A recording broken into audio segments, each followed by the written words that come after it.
اعوذ باللہ من الشیطان الرجیم بسم اللہ الرحمن الرحیم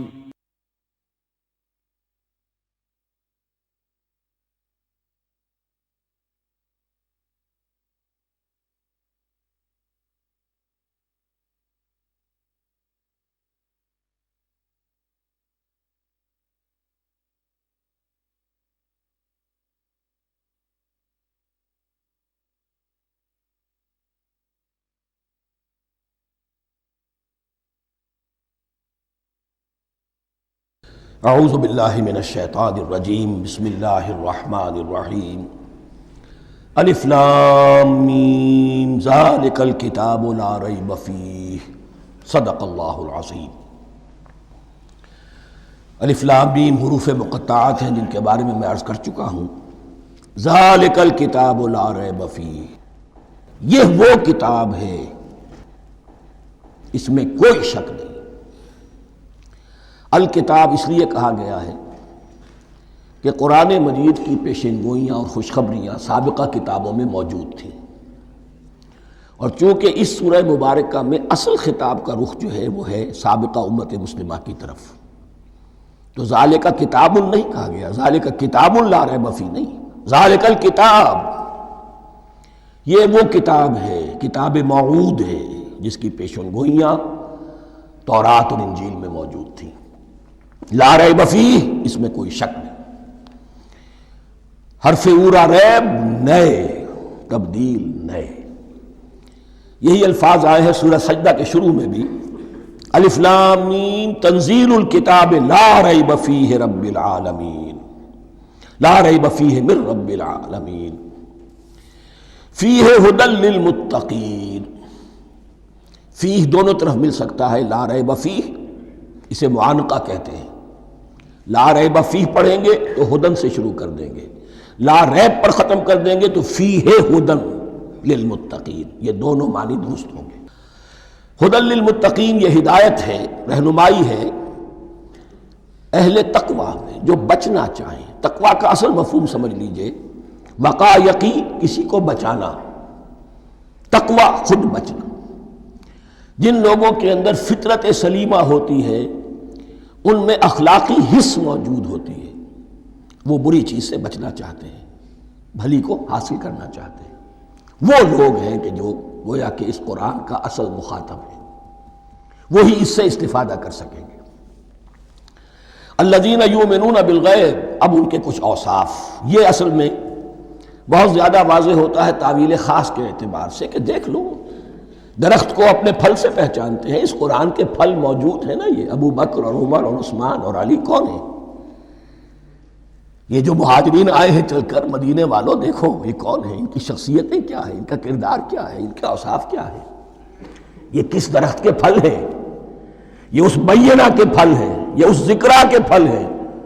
بینہ رسول من اللہ یتلو صحفا مطہرۃ فیہا کتب قیمہ، یہ اس شجرہ مبارکہ کے پھل ہیں۔ دیکھ لو ان کے کیا شب و روز ہیں، الذین یؤمنون بالغیب، جو غیب پر ایمان رکھتے ہیں۔ تعویل عام کے اعتبار سے اس کا بہت اہم مفہوم ہوگا، جو یہ طے کر لے کہ سوائے مادے کی دنیا کے مجھے اس سے آگے جانا ہی نہیں، unless I can verify۔ آپ کو معلوم ہے کہ میٹیریل جو حقائق ہیں وہ تو آپ ویریفائی کر سکتے ہیں، آنکھ سے دیکھ سکتے ہیں، کان سے سن سکتے ہیں، ویریفائڈ ہیں۔ جو یہ سمجھ لے گا کہ اس کے بیونڈ کچھ نہیں ہے، اس کے لیے قرآن میں کوئی ہدایت نہیں۔ ہدایت قرآنی کا نقطہ آغاز یہ ہے کہ انسان یہ سمجھ لے کہ جو اصل حقیقت ہے وہ مستور ہے، نگاہوں سے چھپی ہوئی ہے۔ سامنے جو کچھ نظر آ رہا ہے، ایک انگلستان کے بہت بڑے فلسفی کی کتاب کا عنوان ہے appearance and reality, reality and appearance, Bradley کی کتاب۔ اپیئرنس جو کچھ نظر آ رہا ہے یہ حقیقت نہیں، حقیقت اس کے پیچھے ہے۔ اور کنفیوشس کا ایک جملہ ہے جو بہت بڑا حکیم اور فلسفی تھا، چین کا بہت بڑا حکیم اور فلسفی، اور ہو سکتا ہے کہ نبی ہو، واللہ عالم، ہم کہہ نہیں سکتے۔ اس کی تعلیم بڑی اخلاقی تعلیم ہے، اور اس کا جملہ سنیے، یہ یؤمنون بالغیب کی اس سے زیادہ صحیح تشریح ممکن نہیں ہے۔ There are certain things, there's nothing more real than what cannot be seen. And there's nothing more certain than what cannot be heard. وہ حقائق جو آنکھوں سے نہیں دیکھے جا سکتے اور کانوں سے نہیں سنے جا سکتے، ان سے زیادہ یقینی اور واقعی حقائق اور کوئی نہیں. There's nothing more real than what cannot be seen, and there's nothing more certain than what cannot be heard. الذین یؤمنون بالغیب ویقیمون الصلاۃ، نماز قائم کرتے ہیں، ومما رزقناہم ينفقون، اور جو کچھ ہم نے انہیں دیا ہے اس میں سے خرچ کرتے ہیں، خیر میں، بھلائی میں، نیکی میں، ابناء نو کی حاجات کو رفع کرنے میں، لوگوں کی تکلیفیں دور کرنے میں، خود اللہ کے لیے، اللہ کی رضا جوئی کے لیے، اللہ کو قرض حسنہ دیتے ہوئے. والذین یؤمنون بما انزل الیک وما انزل من قبلک، اور وہ کہ جو ایمان رکھتے ہیں اس پر بھی جو آپ پر نازل کیا گیا ہے محمد صلی اللہ علیہ وسلم، اور اس پر بھی کہ جو آپ سے پہلے نازل کیا گیا. یہ بہت اہم الفاظ ہیں، اس لیے کہ عام طور پر آج کل ہمارے ہاں یہ خیال پھیلا ہوا ہے کہ یہ تورات اور انجیل کے پڑھنے کا کوئی فائدہ نہیں، کوئی ضرورت نہیں. کوئی ضرورت نہیں کی حد تک تو شاید بات صحیح ہو، لیکن کوئی فائدہ نہیں، یہ بالکل غلط ہے.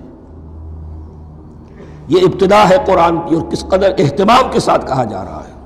ایمان صرف قرآن پر نہیں، اس پر بھی کہ جو اس سے پہلے نازل کیا گیا. اور سورہ نساء کی آیت، اور سورہ نساء نازل ہوئی ہے کہیں جا کر سن 6 ہجری میں. یا ایھا الذین آمنوا آمنوا باللہ ورسولہ والکتاب الذی نزل علی رسولہ والکتاب الذی انزل من قبل. تو اس سے ایمان جو ہے تورات پر اور انجیل پر اور زبور پر اور صحف ابراہیم پر، اجمالی ایمان کی جو اہمیت ہے اس کو اچھی طرح سمجھ لیجیے. البتہ یہ ہے کہ چونکہ ہم سمجھتے ہیں اور جانتے ہیں کہ ان کتابوں میں تحریف ہو گئی ہے، لہذا ان کتابوں کی کوئی شے قرآن پر حجت نہیں ہوگی. جو چیز قرآن سے ٹکرائے گی ہم اس کو رد کر دیں گے. ان کتابوں کی کسی شے کو دلیل کے طور پر نہیں لائیں گے. لیکن جہاں قرآن مجید کی کسی بات کی نفی نہ ہو رہی ہو تو بہت سے حقائق ہمیں ان کتابوں ہی سے ملتے ہیں. انبیاء کے مابین جو زمانی ترتیب ہے، کرونالوجیکل آرڈر جو ہے، وہ تو ہمیں تورات سے ملتا ہے، قرآن میں تو نہیں. قرآن میں کبھی حضرت نوح کا ذکر بعد میں ہے، حضرت موسیٰ کا پہلے. وہاں تو کسی اور پہلو سے ترتیب آتی ہے، لیکن وہاں ہمیں تاریخ ملتی ہے ابراہیم کی، اسحاق کی، یعقوب کی، انبیاء بنی اسرائیل کی، موسیٰ کی، عیسیٰ کی. یہ ساری چیزیں، تو اس کی اہمیت جو ہے اس کو سمجھ لیجئے. والذین یؤمنون بما انزل الیک وما انزل من قبلک وبالآخرۃ ھم یوقنون، آخرت پر وہ یقین رکھتے ہیں. نوٹ کرنے والی بات کیا ہے کہ باقی سب چیزوں کے لیے لفظ ایمان آیا، آخرت کے لیے ایقان. کیوں؟ واقعہ یہ ہے کہ انسان کے عمل کے اعتبار سے سب سے زیادہ مؤثر شے ایمان بالآخرہ ہے. ایمان بالآخرہ ہے تو عمل سیدھا رہے گا کہ ہاں مجھے جواب دہی کرنی ہے، جانا ہے، اٹھنا ہے، اللہ کے حضور حاضری ہے. اگر یہ یقین ہے تو عمل صحیح ہوگا. اس میں کمی ہو گئی تو توحید جو ہے وہ بھی بس ایک عقیدہ، ایک ڈوگما بن کے رہ جائے گی. ایمان بالرسالت بھی بدعات کو جنم دے گا. عید میلاد نبی منا لیجئے، اور کچھ عشقیہ اشعار کہہ دیجئے، نعتیہ اشعار کہہ دیجئے، اللہ اللہ خیر صلی اللہ، یہ ایمان بالرسالت کے مظہر ہوں گے. عمل انسان کا درست ہوتا ہے آخرت کے یقین کے ساتھ. وبالآخرۃ ھم یوقنون، آخرت پر انہی کا یقین ہے، انہی کا یقین ہے. یہ حصر بھی ہے اس اعتبار سے کہ یہودی میں مدعی تھے کہ ہم آخرت پر یقین رکھتے ہیں، یہاں کنٹراسٹ دکھایا جا رہا ہے، آخرت پر یقین رکھنے والے یہ لوگ ہیں. اور تعویل خاص کے اعتبار سے وہ لوگ موجود ہیں تمہاری نگاہوں کے سامنے. 13 برس کی محنت کی کمائی محمد الرسول اللہ صلی اللہ علیہ وسلم کی، اس کتاب کی، یتلو علیہم آیاتہ ویزکیہم ویعلمہم الکتاب والحکمہ، اس کا جو نتیجہ ہے وہ تمہارے سامنے. اولئک علی ھدی من ربہم، یہ وہ لوگ ہیں جو اپنے رب کی طرف سے ہدایت پر ہیں. وہ ابتدائی ہدایت بھی ان کے پاس تھی اور یہ تکمیلی ہدایت بھی، قرآن پر بھی ان کا یقین پورا ہے اور محمد کا اتباع بھی وہ کر رہے ہیں۔ وَأُولَٰئِكَ هُمُ الْمُفْلِحُونَ، اور یہی وہ لوگ ہیں جو فلاح پانے والے ہیں۔ فلاح کا لفظ بھی قرآن مجید کی بڑی اہم اصطلاح ہے، منزل مراد کو پہنچ جانا، کسی باطنی حقیقت کا عیا ہو جانا۔ اسی لیے اس پر پھر گفتگو انشاءاللہ ہوگی سورہ مومنون کے شروع میں، لیکن یہ کہ فلاح پانے والے، کامیاب ہونے والے اصل میں یہی لوگ ہیں۔ تو گویا کہ تعویل خاص میں صحابہ کرام کی طرف اشارہ ہو گیا، تعویل عام میں ہر شخص کو بتا دیا گیا اگر قرآن کی ہدایت سے مستفید ہونا ہے تو یہ اوصاف اپنے اندر پیدا کرو۔ اب دوسرا گروہ، ان الذین کفروا سواء علیہم انذرتہم ام لم تنذرہم لا یؤمنون، یقیناً جن لوگوں نے کفر کیا، اور یہاں مراد کیا ہے؟ جو کفر پر اڑ گئے ہیں۔ اس کو ہم تعویل عام میں نہیں لے سکتے، اس لیے کہ اگر تو ہم اس کو عام میں لے لیں گے تو اس کے معنی تو یہ ہوں گے جس شخص نے کسی وقت کفر کیا اب وہ ہدایت پر آ ہی نہیں سکتا۔ نہیں، یہ بات نہیں ہے۔ کوئی کفر میں ہے، وہ غالطے کی بنا پر ہے، عدم توجہی کی بنا پر ہے، حق اس پر واضح نہیں ہوا ہے اس لیے ہے، تو آپ اسے سمجھائیں گے، انذار و تبشیر سے اسے فائدہ ہو جائے گا، واعظ و نصیحت سے فائدہ ہو جائے گا۔ ایک وہ ہے کہ جو حق کو سمجھ کر، پہچان کر اور پھر اڑ گئے، ضد کی وجہ سے، ہٹ دھرمی کی وجہ سے، تعصب کی وجہ سے، تکبر کی وجہ سے، حسد کی وجہ سے۔ ان الذین کفروا، ایسے لوگوں کا معاملہ کیا ہے؟ سواء علیہم انذرتہم ام لم تنذرہم لا یؤمنون، برابر ہے ان کے لیے خواہ آپ انہیں سمجھائیں خواہ نہ سمجھائیں، ڈرائیں نہ ڈرائیں، انذار فرمائیں نہ کریں، لا یؤمنون، وہ ایمان لانے والے نہیں۔ وہی بات جو میں نے کہی تھی کہ سوتے کو جگایا جا سکتا ہے، جاگتے کو کیسے جگائیں؟ ختم اللہ علی قلوبہم وعلی سمعہم وعلی ابصارہم غشاوہ، ان کے دلوں پر اللہ نے مہر کر دی ہے۔ کیوں کر دی ہے؟ یہ ابتداءً مہر نہیں ہوئی، جب حق کو پہچان کر انہوں نے رد کر دیا، اس کی پاداش میں، اس کی سزا کے طور پر۔ ختم اللہ علی قلوبہم، اللہ نے ان کے دلوں پر مہر کر دی ہے، وعلی سمعہم، اور ان کی سماعت پر بھی، وعلی ابصارہم غشاوہ، اور ان کی آنکھوں کے سامنے پردہ پڑ چکا ہے۔ یہ مضمون سورہ یاسین کے شروع میں پھر آئے گا بہت شر و بست کے ساتھ۔ وَلَهُمْ عَذَابٌ عَظِيمٌ، اور ان کے لیے تو اب بہت بڑا عذاب ہے۔ یہ دوسرا گروہ ہو گیا، ایک رکوع میں دو کو سمیٹ لیا گیا، کل ابھی 7 آیتیں ہوئی ہیں۔ ایک وہ گروہ جس نے قرآن مجید کی دعوت سے صحیح صحیح استفادہ کیا، ان میں طلب ہدایت کا مادہ موجود تھا، ان کی فطرتیں سلیم تھیں، ان کے سامنے دعوت آئی، قبول کی، اور قرآن کے بتائے ہوئے راستے پر چلے۔ وہ گلے سرسبد ہیں، وہ شجرہ قرآنی کے نہایت مبارک اور مقدس، وہ اس کے پھل ہیں۔ ایک گروہ وہ ہے جس نے حق کو پہچانا لیکن اس کو رد کر دیا اپنے تعصب یا ہٹ درمی کی وجہ سے۔ ان کا ذکر آ گیا بہت اختصار کے ساتھ، اس لیے کہ ان کا ذکر آپ کو بہت تفصیل سے مکی صورتوں میں ملے گا۔ اب آیا تیسرا گروہ، وَمِنَ النَّاسِ، اور لوگوں میں کچھ ایسے بھی ہیں، مَن يَقُولُ آمَنَّا بِاللَّهِ وَبِالْيَوْمِ الْآخِرِ وَمَا هُم بِمُؤْمِنِينَ، جو کہتے تو یہ ہے کہ ہم ایمان رکھتے ہیں اللہ پر بھی اور یوم آخر پر بھی، مگر وہ حقیقت میں مومن نہیں ہے۔ یہاں ایک بات سمجھ لیجئے، اکثر اور بیشتر مفسرین نے اس تیسری کیٹیگری کے بارے میں یہی رائے قائم کی ہے کہ یہ منافقین مذکور ہیں یہاں، اگرچہ لفظ منافق یا لفظ نفاق نہیں آیا یہاں، لیکن مولانا امیر احسن اصلاحی صاحب نے ایک رائے ظاہر کی ہے جو بڑی قیمتی ہے، وہ یہ کہ یہاں ایک کردار کا نقشہ کھینچ دیا گیا ہے۔ غور کرنے والے غور کر لیں، دیکھ لیں، جس پر بھی وہ چسپاں ہو جائے۔ اور بالفعل جب یہ آیات نازل ہو رہی تھیں تو دو طبقات پر یہ کردار نگاری جو ہے، یہ جو شخصیت کا ہیولہ کھینچا جا رہا ہے، وہ دو کے اوپر راست آ رہا تھا۔ ایک علماء یہود، وہ بھی کہتے تھے کہ ٹھیک ہے محمد جو کہہ رہے ہیں، ہم بھی اللہ کو مانتے ہیں، آخرت کو بھی مانتے ہیں، اسی لیے یہاں رسالت کا ذکر نہیں ہے۔ بھئی ہم محمد ہی کو نہیں مانتے نا صلی اللہ علیہ وسلم، باقی اگر 1.25 لاکھ نبی آئے ہیں تو باقی 1.25 لاکھ کو تو ہم مانتے ہیں۔ ایک محمد کو نہیں مانا، ایک عیسیٰ کو نہیں مانا، بس۔ تو ہمیں بھی مانا جانا چاہیے کہ ہم بھی مسلمان ہیں۔ ایک یہ ان کی رائے ہے، اور واقعہ یہ ہے کہ یہاں اس طریقے کا تذکرہ ہو رہا ہے کہ جس سے ان کا کردار بھی جھلک رہا ہے، روح سخن ان کی طرف جا رہا ہے۔ مجھے یاد ہے اپنی 10ویں جماعت کے زمانے میں دہلی میں نے دیکھا تھا کہ ناٹ سرکس، وہاں کا ایک بڑی مارکیٹ ہوتی تھی، تو جوتے کی ایک دکان پہ ایک بہت بڑا جوتا لٹکایا ہوا تھا، بہت بڑا، اور لکھا تھا free to whom it fits, جس کے پاؤں میں یہ ٹھیک ٹھیک آ جائے وہ لے جائے اس کو۔ تو یہ free to whom it fits ہے، ایک کردار ہے۔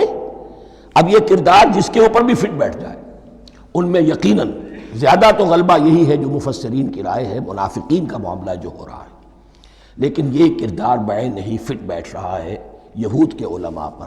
اور یہ بھی نوٹ کر لیجئے کہ جو مدینہ منورہ میں نفاق کا جو پودا پروان چڑھا ہے، بلکہ پودا نہیں کہنا چاہیے، جھاڑ جھکاڑ جو پروان چڑھا ہے، وہ یہودیوں کے زیر اثر، جیسے جنگل کے اندر بڑے بڑے درخت بھی ہوتے ہیں اور اندر جو ہے نیچے جھاڑیاں بھی ہوتی ہیں، تو یہ نفاق کا جھاڑ جھکاڑ جو ہے وہ یہودی علماء کا جو پودا تھا، اور بہت بڑا تھا، اس میں کوئی شک نہیں، اس کے سائے میں پروان چڑھا ہے۔ ان دونوں میں معنوی ربط بھی ہے۔ وَمِنَ النَّاسِ مَن يَقُولُ آمَنَّا بِاللَّهِ وَبِالْيَوْمِ الْآخِرِ وَمَا هُم بِمُؤْمِنِينَ، اور لوگوں میں سے کچھ ایسے بھی ہیں جو کہتے تو یہ ہے کہ ہم ایمان رکھتے ہیں اللہ پر اور یوم آخر پر، لیکن وہ مومن نہیں ہیں۔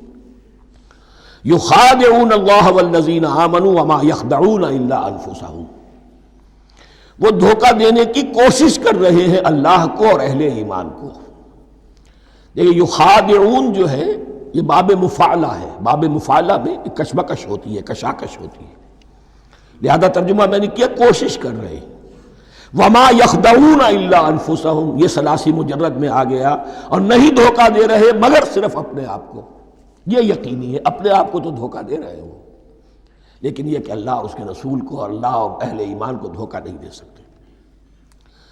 سورہ نساء کی آیت نمبر 142 میں یہ کھل کر منافقین کے بارے میں یہی الفاظ آئے ہیں، ان المنافقین یخادعون اللہ وہو خادعہم، یقیناً منافقین جو ہے وہ اللہ کو دھوکہ دینے کی کوشش کر رہے ہیں اور اللہ انہیں دھوکہ دے رہا ہے۔ وما یشعرون، انہیں اس کا شعور نہیں ہے۔ یہ بہت اچھی طرح نوٹ کر لیجئے، منافقین کی بھی اکثریت وہ تھی جنہیں اپنے نفاق کا شعور نہیں تھا، وہ اپنے تئیں سمجھتے تھے اپنے آپ کو مسلمان، وہ کہتے تھے یہ بے وقوف لوگ ہیں، محمد رسول اللہ کے بارے میں کہتے تھے یہ خام خواہ جو ہے انہوں نے لڑائی بھڑائی مول لے لی ہے اہل مکہ کے ساتھ، کیا ضرورت ہے، امن کے ساتھ جو ہے بات کرنی چاہیے۔ وہ سمجھتے تھے کہ ہم خیر خواہ ہیں، ہم بھلی بات کہہ رہے ہیں، یہ بے وقوف لوگ ہیں، دیکھتے نہیں کہ کس سے ٹکرا رہے ہیں، ہاتھ میں اسلحہ نہیں ہے اور لڑائی کے لیے جا رہے ہیں، تو بے وقوف تو یہ ہے۔ لیکن وہ سمجھتے تھے کہ ہم تو بڑے مخلص ہیں، ہم مصلح ہیں، تو ما یشعرون بہت ضروری ہے۔ بعض لوگ منافق ایسے بھی تھے کہ جو اسلام میں داخل ہی ہوتے تھے دھوکہ دینے کی خاطر، اور ان پہ پہلے دن سے واضح ہوتا تھا کہ ہم مسلمان نہیں ہیں، ہم نے اسلام کا لبادہ اوڑھا ہے صرف دھوکے کے لیے۔ اس کا ایک ذکر سورہ آل عمران میں آئے گا، لیکن اکثر و بیشتر منافقین دوسری طرح کے تھے جنہیں اپنے نفاق کا شعور حاصل نہیں تھا۔ فی قلوبہم مرض، ان کے دلوں میں ایک روگ ہے، بیماری ہے۔ یہ روگ اور بیماری کیا ہے؟ ایک لفظ میں اس کو تعبیر کیا جائے، کردار کی کمزوری، ویکنس آف کیریکٹر۔ ایک شخص وہ ہوتا ہے کہ جو سمجھتا ہے یہ حق ہے، ہر سے بعد آباد، اب جو ہو سو ہو۔ ایک حق کو حق پہچان کر رد کر دیتا ہے، وہ کافر ہو گیا۔ ایک حق کو حق پہچان کر آیا تو صحیح، لیکن ویکنس آف کیریکٹر کی وجہ سے قوت ارادی کمزور ہے، آخرت بھی چاہتے ہیں، دنیا کو بھی ہاتھ سے دینے کو تیار نہیں، یہاں کا بھی کوئی نقصان نہ ہو اور آخرت کا بھی سارا بھلا ہمیں مل جائے۔ یہ وہ لوگ ہیں در حقیقت کہ اس کو کہا روگ۔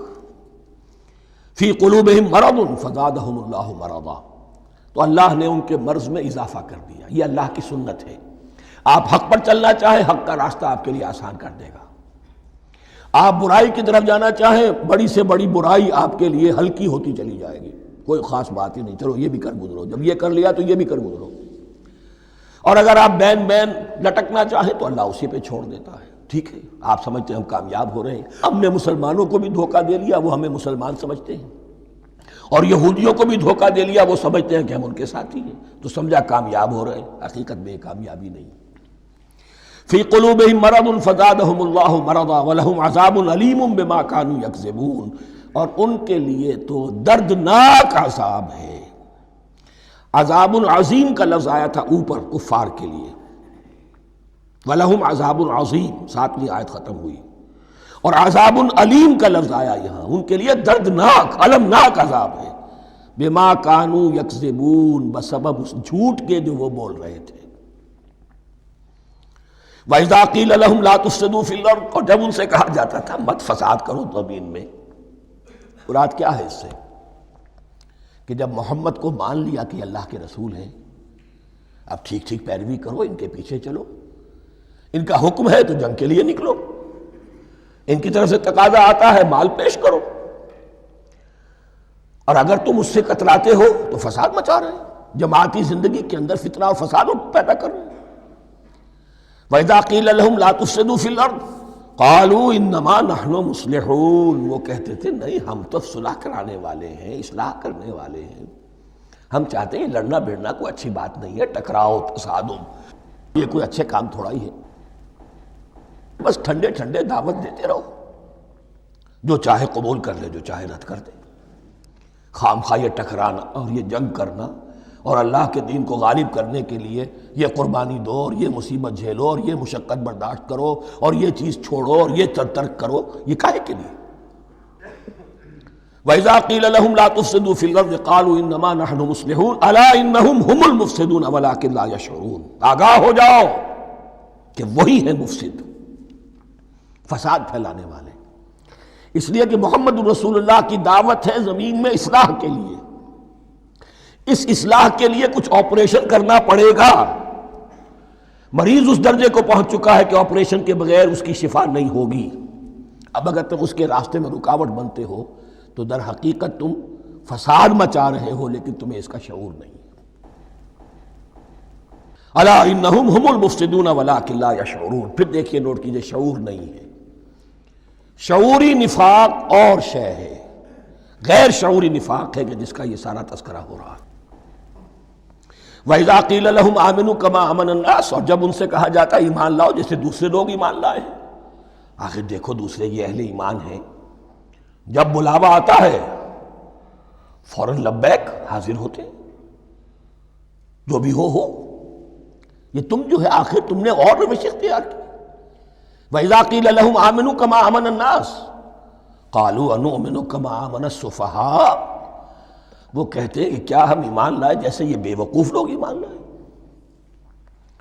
انہیں تو اپنے نفع کی فکر، نہ نقصان کی فکر، نہ خطرات کا کوئی خیال، نہ اندیشوں کا کوئی گمان، جان جائے مال جائے، اولاد کو چھوڑ دیں، گھر بار چھوڑ کے آ گئے ہیں، ان سے بڑے بے وقوف کون ہوں گے؟ بال بچے چھوڑ آئے ہیں کفار مکہ کے رحم و کرم پر، سرداران قریش جو چاہے ان کے ساتھ کریں، تو یہ تو بے وقوف لوگ ہیں۔ آج کل آپ کہتے ہیں ایسے ہی لوگوں کو فینیٹکس ہیں، یہ فینیٹکس ہیں، دیکھ بھال کر چلنا چاہیے، دائیں بائیں دیکھ کر چلنا چاہیے، نفع نقصان کا خیال کر کے چلنا چاہیے، چاہے حق ہے ٹھیک ہے، لیکن بہرحال اپنی مصلحتوں کو بھی اور اپنی اہل و عیال کی مصلحتوں کو بھی دیکھنا چاہیے۔ یہ لوگ تو معلوم ہوتا ہے کہ بالکل دیوانے ہو گئے، فینیٹکس ہو گئے۔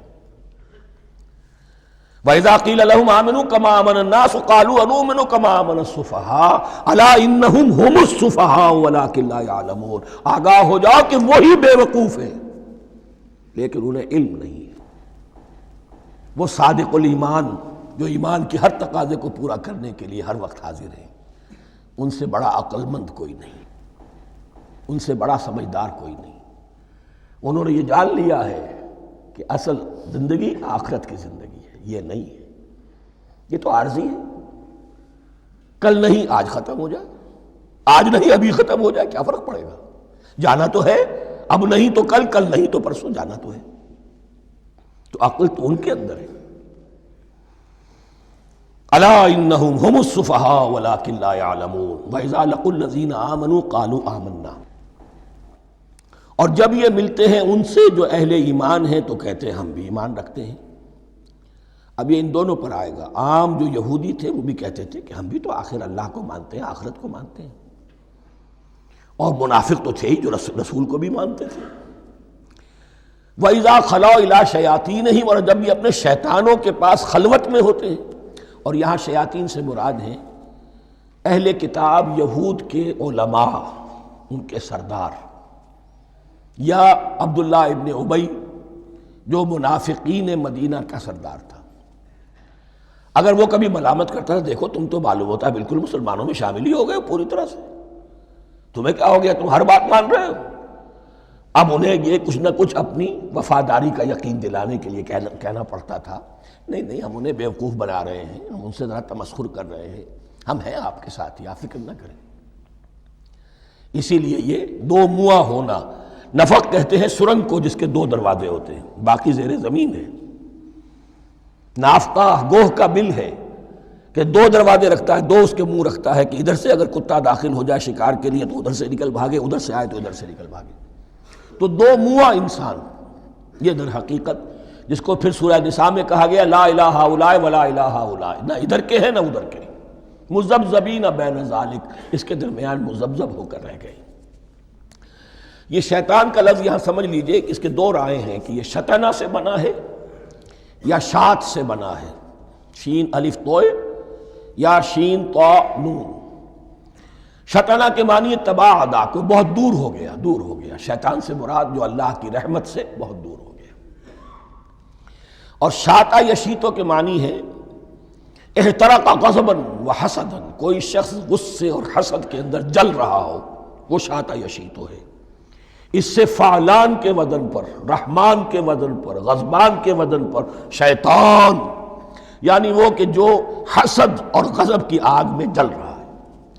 تو یہ ایک تو شیطان وہ ہے کہ جو جنات میں سے ہے، جس کا نام عزازیل تھا پہلے، اب ہم اسے ابلیس کے نام سے جانتے ہیں، وہ ایک شیطان ہے، جنی ہے۔ پھر یہ کہ جو بھی اس کے پیروکار ہیں دنیا میں، انسانوں میں سے ہوں یا جنات میں سے ہوں، وہ بھی شیاطین ہیں۔ اسی طرح اہل کفر، اہل زیغ کے جو بڑے بڑے سردار ہوتے ہیں، ان کو بھی شیطان سے تعبیر کیا گیا۔ وَإِذَا خَلَوْا إِلَىٰ شَيَاطِينِهِمْ قَالُوا إِنَّا مَعَكُمْ، اور جب وہ خلوت میں ہوتے ہیں، علیحدگی میں ہوتے ہیں اپنے شیاطین کے پاس، سرداروں کے پاس، کہتے ہیں ہم تو آپ کے ساتھ ہیں، انما نحن مستہزئون، یہ تو ہم ان مسلمانوں کو بیوقوف بنا رہے ہیں، ان سے استہزاء کر رہے ہیں، تمسخر کر رہے ہیں۔ ہم تمسخر میں کہہ دیتے ہیں کہ ہم بھی آپ کے ساتھ ہیں، آمنا۔ اللہ یستہزئ بہم ویمدہم فی طغیانہم یعمہون، حقیقت کیا ہے کہ اللہ ان کا مذاق اڑا رہا ہے اور ان کو ڈھیل دے رہا ہے کہ وہ اپنے عقل کے اندھے پن میں بڑھتے چلے جائیں۔ اللہ تعالیٰ جیسا میں نے عرض کیا رسی دراز کرتا ہے، کوئی شخص غلط راستے پر جانا ہے تو جاؤ بھائی، فوراً تو نہیں پکڑتا، اگر فوراً پکڑ لے تو سیدھا ہو جائے گا، چلتے جائے، جہاں جانا چاہتے ہو جاؤ۔ تو ان کو بھی رسی دراز کر رہا ہے اللہ، لیکن یہ کہ اللہ یستہزئ بہم، یہ سمجھتے ہیں کہ مسلمانوں کا مذاق اڑا رہے ہیں، اصل میں مذاق ان کا اڑ رہا ہے اللہ کے نزدیک۔ وَيَمُدُّهُمْ فِي طُغْيَانِهِمْ يَعْمَهُونَ، اب یہاں ذرا نوٹ کر لیجئے، یہ دو لفظ آئیں گے، عین میم اور ہا، امہ ہے کے ساتھ، ایک ہے عین میم اور یا امج، تو عین اور میم تو مشترک ہے یا آخر میں فرق ہوگا، عین میم اور ہا ہوگا، اس کے معنی عقل کا اندھا، دل کا اندھا، آنکھیں تو ہے لیکن دل کا اندھا ہے، عقل کا اندھا ہے۔ اور عین میم یا جو آنکھوں کا اندھا ہو، عمیٌ اندھے، اعمیٰ اندھا۔ تو یہاں فرمایا انا معکم انما نحن مستہزئون، اللہ یستہزئ بہم ویمدہم فی طغیانہم یعمہون، اللہ ان کو اس جو ان کی عقل کے اندھے پن میں جو یہ بڑھتے چلے جا رہے ہیں، اللہ بھی ان کی رسی دراز کر رہا ہے تاکہ یہ جہاں تک جانا چاہتے چلے جائیں۔ اولئک الذین اشتروا الضلالۃ بالہدی، یہ وہ لوگ ہیں کہ جنہوں نے ہدایت کے عوض گمراہی خرید لی ہے۔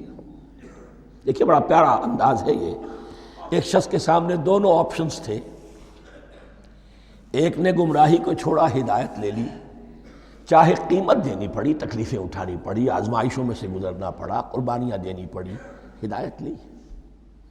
اور ایک شخص نے ہدایت دے کر گمراہی لے لی، آسانی تو ہو گئی، فوری تکلیف سے تو بچ گئے، لا الہ الا ولا الہ الا، دونوں طرف سے اپنے آپ کو بچا لیا۔ لیکن حقیقت میں سب سے زیادہ گھاٹے کا سودا یہی ہے، اولئک الذین اشتروا الضلالۃ بالہدی، ہدایت دے کر اور ضلالت خرید لی ہے، فما ربحت تجارتہم، تو ان کی تجارت ان کے حق میں ہرگز مفید نہیں ہوئی۔ اب یہاں بھی دیکھیے، را با اور ہے ہا، ربحا، اس کے معنی نفع، صحیح نفع، جائز نفع۔ را با اور وا، ربا، وہ سود، وہ بھی اضافہ ہے، وہ بھی بڑھوتری ہے، لیکن وہ حرام ہے۔ ایک ہے تجارت کے اندر جو نفع ہو جائے وہ ربح ہے، را با اور ہا یہ نفع ہے جو جائز نفع ہے۔ را با اور وا، ربا، یہ کیا ہے؟ یہ سود ہے، یہ حرام ہے۔ را اور با مشترک ہے، آگے ہا، آگے اور با، اس کا فرق ہے۔ فما ربحت تجارتہم وما کانوا مہتدین، ان کی تجارت ان کے حق میں ہرگز مفید نہیں ہوئی اور نہیں ہے اب یہ ہدایت پانے والے۔ مثلہم، اب یہاں دو تمثیلیں آ رہی ہیں بڑی پیاری۔ پہلی تمثیل ہے کفار کے بارے میں، دوسری تمثیل ہے یہ بین والے لوگوں کے بارے میں۔ پہلوں کے لیے کیا تمثیل ہے؟ مثلہم کمثل الذی استوقد نارا، ان کی مثال اس شخص کی سی ہے جس نے آگ روشن کی۔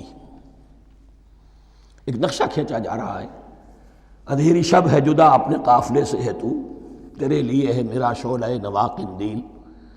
اندھیری شب ہے، قافلہ بھٹک رہا ہے، کچھ لوگ بڑی ہمت کرتے ہیں، اندھیرے میں بھی ادھر ادھر سے لکڑیاں جمع کرتے ہیں اور آگ روشن کر دیتے ہیں۔ لیکن عین اس وقت جب آگ روشن ہوتی ہے کچھ لوگوں کی بینائی سلب ہو جاتی ہے۔ پہلے وہ اندھیرے میں اس لیے تھے کہ روشنی نہیں تھی، اب وہ اندھیرے کے اندھیرے میں رہ گئے کہ روشنی تو خارج میں آ گئی، اپنی اندر کی روشنی گل ہو گئی، بصارت سلب ہو گئی۔ یہ مثال ہے ان کفار کی کہ حضور کی آمد سے پہلے سب بھٹک رہے تھے، کوئی حقیقت واضح نہیں تھی، قافلہ انسانیت بھٹک رہا تھا اندھیری شب میں۔ محمد الرسول اللہ آئے، انہوں نے آگ روشن کر دی، اب راستہ کھل گیا، ہدایت واضح ہو گئی۔ لیکن کچھ ضد یا تعصب یا تکبر یا حسد کی بنیاد پر کچھ لوگوں کی اندر کی بینائی زائل ہو گئی، تو وہ تو ویسے کے ویسے بھٹک رہے ہیں، جیسے پہلے اندھیرے میں تھے ویسے ہی اب اندھیرے میں ہیں۔ روشنی میں آنے والے تو وہ ہیں، دیکھ لو جن کا ذکر سب سے پہلے ہوا ہے۔ مثلہم کمثل الذی استوقد نارا، اس شخص کی سی ہے کہ جس نے آگ روشن کی۔ فلما اضاءت ما حولہ، جب اس آگ نے اپنے ماحول کو، گردا گرد کو روشن کر دیا، ذہب اللہ بنورہم، اللہ ان کی نور بصارت کو لے گیا، سلب کر لیا اللہ نے۔ وترکہم فی ظلمات لا یبصرون، اور چھوڑ دیا انہیں ان اندھیروں کے اندر کہ وہ کچھ نہیں دیکھتے۔ صم بکم عمی فہم لا یرجعون، اسم کہتے ہیں بہرے کو، سم جمع ہے اس کی، سمن۔ اب کمو کہتے ہیں گونگے کو، بکمن اس کی جمع ہے۔ آما کہتے ہیں اندھے کو، عمیون اس کی جمع ہے۔ یہ بہرے ہیں، گونگے ہیں، اندھے ہیں، فہم لا یرجعون، اب یہ لوٹنے والے نہیں۔ یہ کون ہے؟ ابو جہل ہے، ابو لہب ہے، ولید بن مغیرہ ہے، عقبہ ابن ابی معیط ہے، یہ سب کے سب ابھی زندہ ہیں جب یہ آیات نازل ہو رہی ہیں۔ ابھی تو غزوہ بدر ہوگا سن 2 ہجری میں، اور اس میں یہ سب جو ہیں واصل جہنم ہوں گے، ابھی تک تو ہے نا۔ یہ لوگ ہو گئے اس کی مثال۔ وَمَثَلُهُمْ كَمَثَلِ الَّذِي اسْتَوْقَدَ نَارًا فَلَمَّا أَضَاءَتْ مَا حَوْلَهُ ذَهَبَ اللَّهُ بِنُورِهِمْ وَتَرَكَهُمْ فِي ظُلُمَاتٍ لَا يُبْصِرُونَ صُمٌّ بُكْمٌ عُمْيٌ فَهُمْ لَا يَرْجِعُونَ۔ اب دوسری مثال، أَوْ كَصَيِّبٍ مِّنَ السَّمَاءِ، یا بڑی زور کی بارش برس رہی ہے آسمان سے، فِيهِ ظُلُمَاتٌ، اس میں اندھیرے بھی ہیں، وَرَعْدٌ، اور گرج ہے، وَبَرْقٌ، اور بجلی چمک رہی ہے، یجعلون اصابعہم فی آذانہم من الصواعق حذر الموت، کچھ لوگ ہیں کہ جو اپنی انگلیاں اپنے کانوں کے اندر ٹھوسے ہوئے ہیں کہ وہ جو کڑک ہے اس سے ان کی جانیں نہ نکل جائیں، موت نہ آ جائے۔ کڑکا ایسا ہے کہ اس کڑکے سے بچنے کے لیے اپنی انگلیاں اپنی کانوں میں ٹھوس رکھی ہیں، حذر الموت، موت کے خوف سے۔ واللہ محیط بالکافرین، اللہ ایسے کافروں کا احاطہ کیے ہوئے ہے، بچ کر کہاں جائیں گے۔ یکاد البرق یخطف ابصارہم، قریب ہے کہ بجلی ان کی نگاہوں کو لے جائے، ان کی بینائی کو سلب کر لے۔ کلما اضاء لہم، لیکن ہوتا کیا ہے، جب ذرا روشنی ہوئی تو چل لیے۔ مشوا فیہ، بجلی چمکی، کچھ نظر آ گیا دائیں بائیں تو کچھ تھوڑا سا چل لیے۔ وَإِذَا أَظْلَمَ عَلَيْهِمْ، اور جب تاریکی ان پر طاری ہو گئی، قاموا، کھڑے کے کھڑے رہ گئے۔ یہ نقشہ ہے ان کا کہ ایک طرف بارش ہو رہی ہے، قرآن مجید ہے، آسمان سے نازل ہو رہا ہے، یہ ماہ مبارکہ ہے، یہ کتاب مبارکن ہے، لیکن یہ کہ اس کے ساتھ کڑکے ہیں، گرج ہے، کفر سے مقابلہ ہے، کفر کی طرف سے دھمکیاں ہیں، اندیشے ہیں، خطرات ہیں، امتحانات ہیں، آزمائشیں ہیں۔ ذرا کہیں حالات کچھ بہتر ہوئے، کچھ جسے بریدنگ سپیس کہتے ہیں ملی، تو تھوڑا سا چل لیے، ہم بھی مسلمان ہیں، کوئی خاص موقع نہیں ہے، کسی جنگ کے لیے بلایا نہیں جا رہا ہے، تو بڑھ چڑھ کے باتیں کر رہے ہیں، اپنے ایمان کا اظہار بھی کر رہے ہیں۔ جیسے ہی کوئی آزمائش آئی، قاموا، ٹھٹک کر کھڑے کے کھڑے رہ گئے۔ وَلَوْ شَاءَ اللَّهُ لَذَهَبَ بِسَمْعِهِمْ وَأَبْصَارِهِمْ، اللہ چاہتا تو ان کی سماعت اور بصارت کو بھی سلب کر لیتا، لیکن اللہ کا قانون یہی ہے، جو جہاں رہنا چاہے اس نے آزادی ارادہ دی ہے انسان کو۔ تم اگر مومن صادق بن کر رہنا چاہتے ہو، اس کو آسان کر دے گا تمہارے لیے۔ تم نے اپنے تعصب کی وجہ سے، اپنے تکبر کی وجہ سے کفر کا راستہ اختیار کیا، اللہ اسی کو کھول دے گا۔ تم بیچ میں لٹکنا چاہتے ہو، لٹکتے رہو، اللہ تعالیٰ جو ہے جبرن کسی کو نہ حق پہ لائے گا، نہ جبرن کسی کو باطل پر لے کر جائے گا، اس لیے کہ جبر اگر ہو تو پھر امتحان کا معاملہ ختم، پھر جزا و سزا بیکار ہے، غیر منطقی ہے، غیر معقول ہے۔ ان اللہ علی کل شیء قدیر، یقیناً اللہ تعالیٰ ہر چیز پر قادر ہے۔ یہ دو رکوع اس اعتبار سے کہ انسانی شخصیتوں کا سمجھنا، اور جیسا کہ میں نے عرض کیا، تعویل عام ذہن میں رکھیے، جب بھی کبھی کوئی دعوت حق اٹھے گی، اگر وہ واقعتاً کل کے کل حق کی دعوت ہے اور اس میں انقلابی رنگ ہے کہ باطل سے پنجہ آزمائی کرنی ہے، باطل کو نیچا دکھانا ہے، حق کا غلبہ کرنا ہے، تو یہ تین قسم کے افراد لازماً ہمیشہ وجود میں آ جائیں گے۔ ان کو پہچاننا، ان کے کردار کی جو اصل جو اس کے پیچھے پس منظر ہے، اس کو جاننا بہت ضروری ہے۔ اب جو تیسرا رکوع آ رہا ہے سورہ بقرہ کا، اس میں قرآن کی دعوت کا خلاصہ ہے۔ قرآن کیا ماننے کی دعوت دیتا ہے، اس کی پکار کیا ہے۔ جیسا کہ میں عرض کر چکا ہوں، 2/3 قرآن پہلے نازل ہو چکا ہے، پس منظر میں ہے۔ ہمارے لیے اس ترتیب مصحف کے اعتبار سے وہ قرآن بعد میں آئے گا، ترتیب نزول کے اعتبار سے وہ پس منظر میں موجود ہے، لیکن چونکہ یہاں پر مصحف کے اندر یہاں سے آغاز کیا جا رہا ہے، لہذا اس کا خلاصہ جو ہے لب لباب، یہ ایک رکوع میں، اور قرآن کے فلسفے کا اور اس کے بعض نہایت ہی اہم جو موضوعات ہیں اور مسائل ہیں، ان کا ذکر پھر چوتھے رکوع میں۔ ابھی ہم تیسرا رکوع پڑھ رہے ہیں۔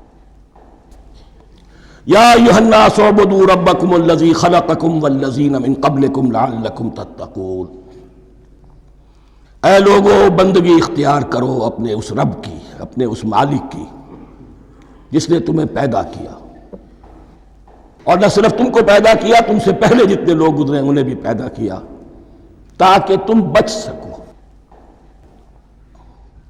یہ قرآن کی دعوت کا خلاصہ ہے، اور یہ نوٹ کر لیجئے، یہ تمام انبیاء اور رسل کی دعوت یہی تھی۔ ہم جب پڑھیں گے سورہ اعراف پڑھیں گے، سورہ شعراء پڑھیں گے، ایک ایک کا نام لے کر، ان اعبدوا اللہ واطیعون، ہر رسول کی دعوت یہ تھی، اللہ کی بندگی کرو، میری اطاعت کرو۔ یا قوم اعبدوا اللہ ما لکم من الہ غیرہ، اے میری قوم کے لوگوں اللہ کی بندگی کرو، تمہارا کوئی الہ اور معبود اس کے سوا نہیں ہے۔ پھر حضور قرآن یہی عبادت رب انسان کی تخلیق کی غایت ہے، وما خلقت الجن والانس الا لیعبدون، ہم نے جنوں اور انسانوں کو پیدا ہی صرف اس لیے کیا ہے کہ ہماری بندگی کریں۔ لیکن یہاں ایک فرق بہت بڑا ہے، تمام رسولوں کی دعوت یہی ہے، محمد الرسول اللہ کی بھی یہی ہے، لیکن بڑا فرق کیا ہے؟ باقی تمام رسولوں کی دعوت آپ کو ملے گی یا قوم، اے میری قوم کے لوگوں، یہاں ہے یا ایھا الناس، اے بنی آدم، اے بنی نوع انسان۔ معلوم ہوا کہ تمام رسول حضور سے پہلے صرف اپنی اپنی قوموں کی طرف آئے ہیں، پہلے اور آخری اور کامل رسول ہیں اللہ کے محمد صلی اللہ علیہ وسلم، جن کی دعوت آفاقی ہے۔ یا ایھا الناس، یا قوم نہیں، یا ایھا الناس اعبدوا ربکم الذی خلقکم والذین من قبلکم۔ اس میں دلیل بھی آ گئی کہ عام طور پر لوگ جو ہے غلط راستے پر اس دلیل سے جمے رہتے ہیں کہ ہمارے آباء و اجداد کا راستہ یہی تھا۔ تو بھائی جیسے تم مخلوق ہو ایسے ہی وہ بھی تو مخلوق تھے، جیسے تم خطا کر سکتے ہو وہ بھی تو خطا کر سکتے تھے۔ لہذا یہ نہ دیکھو کہ آباء و اجداد کا راستہ کیا تھا، دیکھو یہ کہ حق کیا ہے،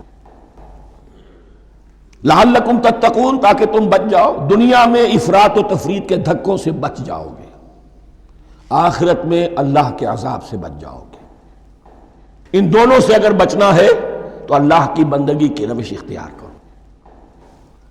اچھا کس رب کی؟ الذی جعل لکم الارض فراشا والسماء بناء، جس نے تمہارے لیے زمین کو فرش بنا دیا اور آسمان کو چھت بنا دیا۔ وانزل من السماء ماء، اور آسمان سے پانی برسایا، فاخرج به من الثمرات رزقا لکم، اور پھر اس پانی کے ذریعے سے زمین سے میووں کی شکل میں، پیداوار کی شکل میں تمہارے لیے رزق اگایا۔ فلا تجعلوا للہ اندادا وانتم تعلمون، تو ہرگز نہ اللہ کا مد مقابل کسی کو ٹھہراؤ جانتے بوجھتے۔ وانتم تعلمون کا ایک مطلب یہ بھی ہے کہ تم بھی مانتے ہو کہ اس کائنات کا خالق اللہ کے سوا کوئی نہیں۔ اہل عرب بھی مانتے تھے، جو ان کے دیوی دیوتا تھے وہ سمجھتے تھے کہ یہ اللہ کے اوتار ہیں یا اللہ کے ہاں بہت یہ پسندیدہ ہیں، اللہ کے محبوب ہیں، اس کے اولیاء ہیں، اس کی بیٹیاں ہیں، لہذا یہ شفاعت کریں گے تو ہمارا بیڑا پار ہو جائے گا، ورنہ خالق وہ مانتے تھے اللہ ایک ہی ہے۔ جب تم یہ مانتے ہو کائنات کا خالق ایک، مدبر ایک، تو اب کسی کو اس کا مد مقابل نہ بناؤ۔ انداد ند کی جمع ہے، لا ضد لہ ولا ند لہ، اللہ کا کوئی مد مقابل نہیں۔ اس میں یہاں تک بات ہے کہ حضور اس درجے، اس توحید کی باریکیوں تک پہنچا کر گئے ہیں اس امت کو کہ کسی صحابی نے ایسے ہی کہہ دیا ما شاء اللہ وما شئت، جو اللہ چاہے اور جو آپ چاہیں۔ حضور نے فوراً ٹوک دیا اجعلتنی للہ ندا، کیا تو نے مجھے اللہ کا مد مقابل بنا دیا ہے؟ اس کائنات میں مشیت صرف ایک کی چلتی ہے، کسی اور کی مشیت اس کی مشیت کے تابع پوری ہو جائے ہو جائے، لیکن مشیت مطلقہ صرف اس کی ہے۔ یہاں تک کہ حضور سے فرمایا گیا کہ اے نبی آپ کے لیے یہ ممکن نہیں ہے جسے چاہے ہدایت دے دیں، انک لا تہدی من احببت ولکن اللہ یہدی من یشاء۔ اگر یہ اختیار میں ہوتا تو ابو طالب دنیا سے بغیر ایمان لائے نہ جاتے۔ فلا تجعلوا للہ اندادا وانتم تعلمون۔ اب ان دو آیتوں میں تو یوں سمجھیے توحید نظری بھی اور توحید عملی بھی۔ توحید عملی کیا ہے؟ بندگی صرف اسی کی ہو۔ اب آیا ہے رسالت کا معاملہ، وَإِن كُنتُمْ فِي رَيْبٍ مِّمَّا نَزَّلْنَا عَلَىٰ عَبْدِنَا، اگر تمہیں رسالت محمدی پر شک ہے صلی اللہ علیہ وسلم، اس کے کیا معنی ہے؟ کہ تمہیں اس قرآن کے بارے میں شک ہے جو ہم نے اپنے بندے پر نازل کیا ہے۔ اگر ہے شک فی الواقع، وَإِن كُنتُمْ فِي رَيْبٍ، اگر تمہیں واقعتاً شک ہے مما نزلنا علی عبدنا، اس پر جو ہم نے اپنے بندے پر نازل فرمایا ہے، فاتو بسورۃ من مثلہ، تو لے آؤ اس جیسی ایک ہی صورت۔ یہ ہم کل پوری تفصیل سے دیکھ چکے ہیں کہ برسبیل تنزل یہاں پہنچے ہیں، پہلے 2 آیتیں میں نے آپ کو سنائی تھی، اس میں پورے قرآن کی مثال لانے کا چیلنج کیا گیا. پھر ایک آیت سنائی جس میں 10 صورتیں ہی لے آؤ. اب آخری درجے میں ایک صورت ہی بنا لا، اور ایک صورت تو سورۃ العصر کے مساوی بھی ہو سکتی تھی، سورۃ الکوثر کے مساوی بھی ہو سکتی تھی. وَادْعُوا شُهَدَاءَكُم مِّن دُونِ اللَّهِ إِن كُنتُمْ صَادِقِينَ، اور بلا لو اپنے سارے مددگاروں کو اللہ کے سوا، جن ہوں انس ہوں. اس لیے کہ قریش کا خیال یہ تھا کہ جو شعراء ہوتے ہیں ان کے پاس جن ہوتے ہیں، وہ جن انہیں سکھاتے ہیں، ورنہ عام آدمی تو یہ شعر نہیں کہہ سکتا. تو تمہارا اگر کوئی گمان ہے کوئی جنات سکھانے والے ہیں، کوئی انسان ہے، خطیب ہیں، شعراء ہیں، ادیب، سب کو جمع کر. ان کنتم صادقین. اب یہ ہے بہت ہی، جس کو میں نے کل کہا تھا، آپ کو یاد ہوگا، قرآن کا انداز کیا ہوتا ہے کہ وہ اپنے اندر جھانکنے کی دعوت دیتا ہے. یہ گویا کہ آنکھوں میں آنکھیں ڈال کر یہ کہا جا رہا ہے کہ حقیقت میں تمہیں کوئی شک نہیں ہے، یہ تم بات بنا رہے ہو صرف. اگر واقعتاً شک ہے تو آؤ میدان. حقیقت یہ ہے کہ تمہیں شک نہیں ہے. اگر تم سچے ہو فاتو بصورت من مثلہ، تو اس جیسی ایک ہی صورت بنا لاؤ. فَإِن لَمْ تَفْعَلُوا، اب ذرا انداز دیکھیے تحدی کا اور چیلنج کا. پھر اگر تم یہ نہ کر پاؤ، وَلَن تَفْعَلُوا، اور ہرگز نہیں کر سکو گے. یہ چیلنج کون دے سکتا ہے؟ اللہ کے سوا کوئی نہیں دے سکتا. یہ انداز کسی کتاب کا نہیں ہے. ذَلِكَ الْكِتَابُ لَا رَيْبَ فِيهِ، یہ کسی کا نہیں ہے. فَإِن لَمْ تَفْعَلُوا وَلَن تَفْعَلُوا، پھر اگر تم نہ کر پاؤ اور تم ہرگز نہیں کر پاؤ گے، فَاتَّقُوا النَّارَ الَّتِي وَقُودُهَا النَّاسُ وَالْحِجَارَةُ، تو ڈرو اس آگ سے جس کا ایندھن بنیں گے انسان اور پتھر. اعدت للکافرین، کافروں کے لیے تیار کر لی گئی ہے، بھڑکا دی گئی ہے. پتھروں کا ذکر خاص طور پر کیوں ہے؟ 2 اس کے امکانات ہیں. آپ کو معلوم ہے کہ وہ جو پتھر کا کوئلہ ہوتا ہے اس کی آگ بڑی سخت ہوتی تھی، عام جو ہمارا یہ لکڑی کا کوئلہ ہوتا ہے اس کے مقابلے میں. اور دوسرے یہ بھی کہ چونکہ انہوں نے جو معبود تراش رکھے تھے وہ پتھر کے ہوتے تھے، تمہارے ساتھ ہی تمہارے ان معبودوں کو بھی جھونکا جائے گا اور وہ بھی جلیں گے، تاکہ تمہاری حسرت کے اندر اضافہ ہو. ان سے ہم دعائیں مانگا کرتے تھے، ان کے سامنے ماتھے ٹیکتے تھے، ان کے سامنے ڈنڈوت کرتے تھے، ان کو چڑھاوے چڑھاتے تھے. اب یہاں گویا کہ ایمان باللہ، توحید، ایمان بالرسالت اور ایمان بالآخرت. فَاتَّقُوا النَّارَ الَّتِي وَقُودُهَا النَّاسُ وَالْحِجَارَةُ أُعِدَّتْ لِلْكَافِرِينَ وَبَشِّرِ الَّذِينَ آمَنُوا وَعَمِلُوا الصَّالِحَاتِ، اور بشارت دے دیجئے اے نبی ان لوگوں کو کہ جو ایمان لائے اور جنہوں نے نیک عمل کیے. أَنَّ لَهُمْ جَنَّاتٍ تَجْرِي مِن تَحْتِهَا الْأَنْهَارُ، کہ ان کے لیے وہ باغات ہیں کہ جن کے دامن میں ندیاں بہتی ہوں گی. لفظی ترجمہ ہوگا جن کے نیچے ندیاں بہتی ہوں گی.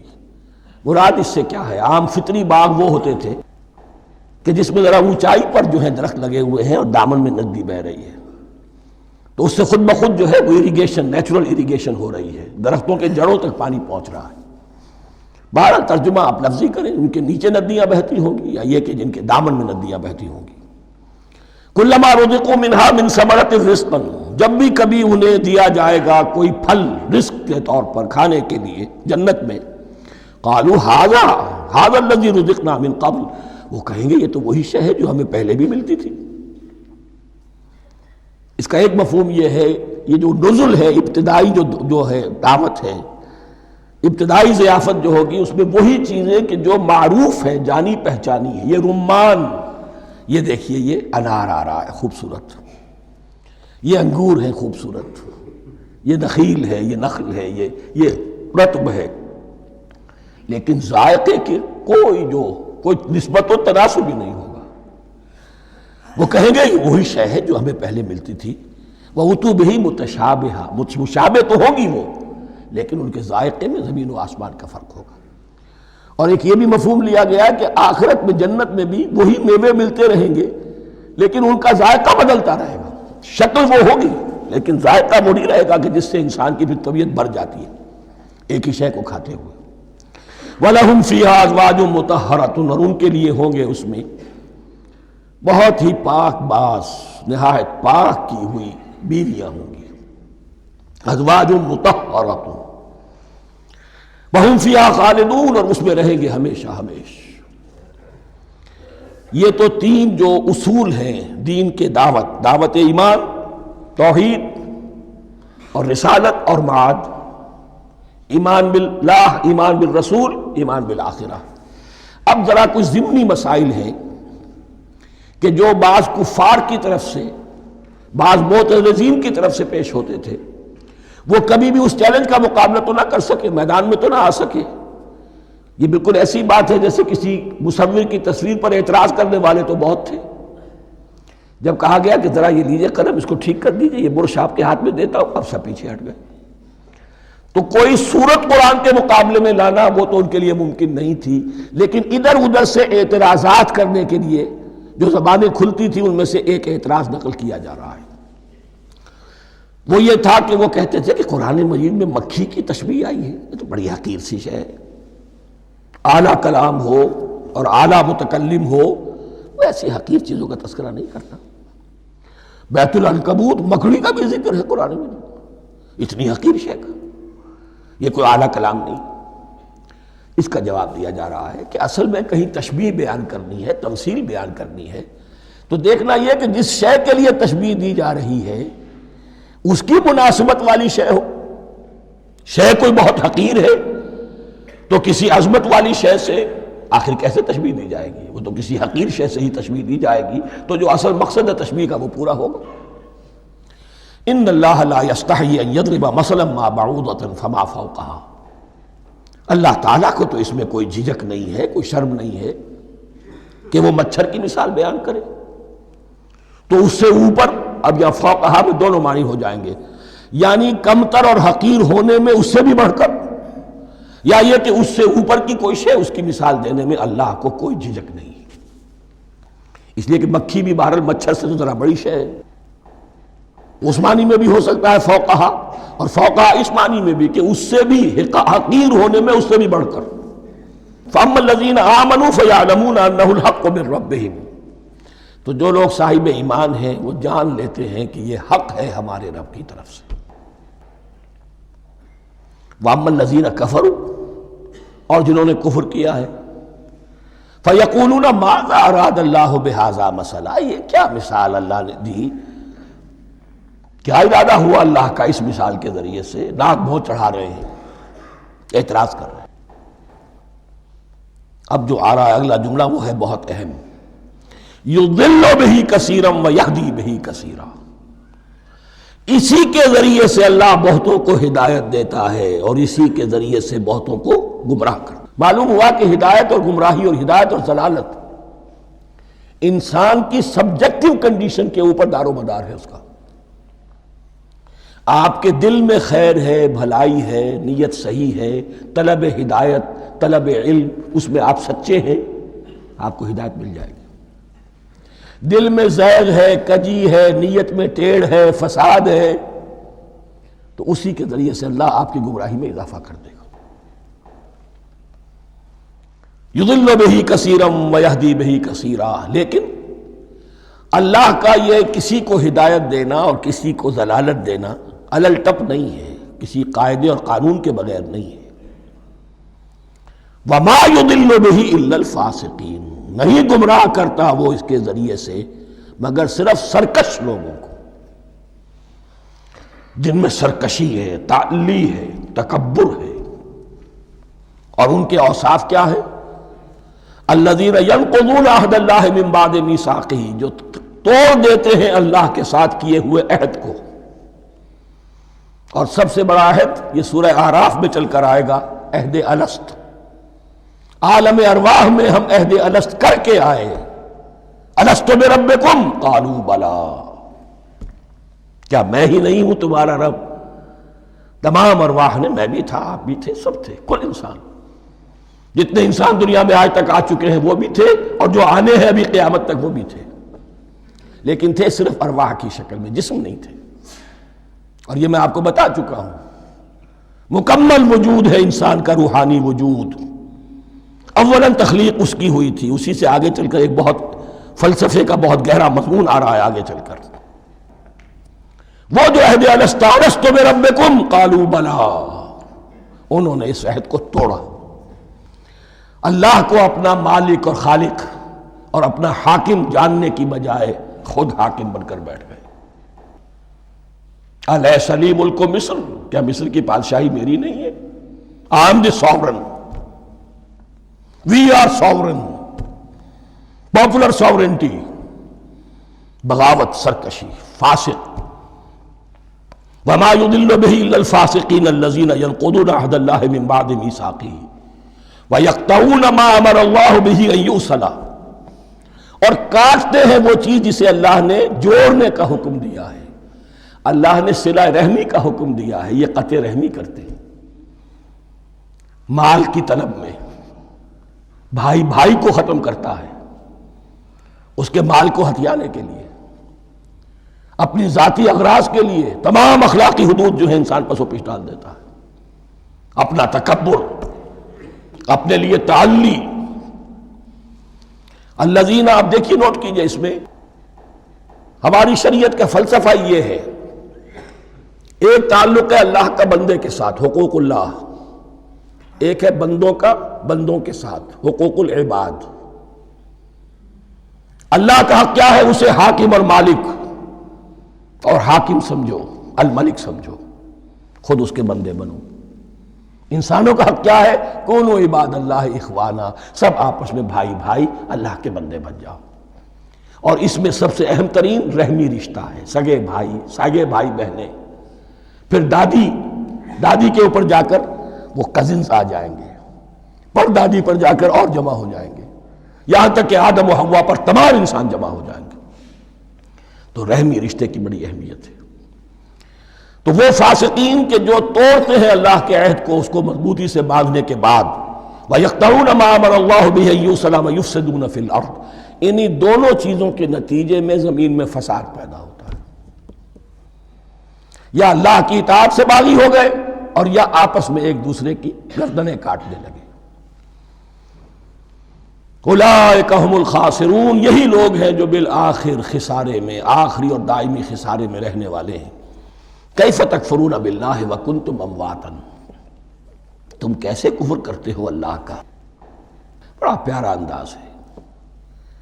وکنتم امواتا، تم مردہ تھے، فاحیاکم، تمہیں زندہ کیا، ثم یمیتکم، پھر تمہیں مارے گا، ثم یحییکم، پھر جلائے گا، ثم الیہ ترجعون، پھر تم اس کی طرف لوٹ جاؤ گے، لوٹا دیے جاؤ گے۔ یہاں وہ بات آ گئی جو آج نگاہوں سے بالکل اوجھل ہو چکی ہے۔ یہ ہم دنیا میں آنے سے پہلے مردہ تھے، کیا مانی؟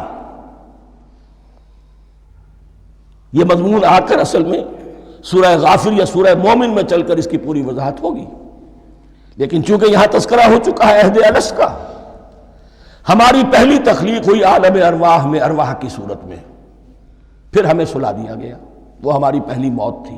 مردہ جو ہے معدوم نہیں ہوتا، مردہ ہوتا ہے، بے جان ہوتا ہے، سویا ہوا ہوتا ہے، اور موت کو اور نیند کو تشبیہ دی گئی ہے۔